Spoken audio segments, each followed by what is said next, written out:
Bore দিকে তাকাই বৌমা, আমিষার দিকে তাকাই, একটা চট দিমু। তুই ছোট মানুষের মতো কথা কবি। তোর কত বড় সাহস, তুই আমার উপরে কথা কস? এই তুই বড় হইয়া তুই কি কস? তুই মুদি দোকানের দোকানদার, তুই আমারে মারতে চাস? হ্যাঁ, মারতে চাই কি? বেশি কথা বলে কিন্তু আমি মাইরাই দিমু। তুই তোর সাহস কেমনে হয়? তুই আমার শ্বশুর স্যার দেন, স্যার, মাটিতে স্যার। বসে খাইতে দেস? হ্যাঁ, ডায়লগ দিচ্ছে। পানি এসে পড়ছে চোখে। এই ডায়লগ এই যে পড়বে, পানি ফোঁটা পড়বে। আমিষার দিকে তাকাই, আমিষা।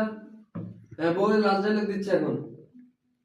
এই চলো, তোমাকে এই বাড়িতে থাকতে হবে না। সম্পত্তির কথা কিন্তু হয়ে গেছে এর মধ্যে। এর মধ্যে থাকতে হবে না, চলো। এবার চলো, এই চলো বাচ্চা, বস চলো নিয়ে যাই। চলো ঘরে চলো। গাড়ি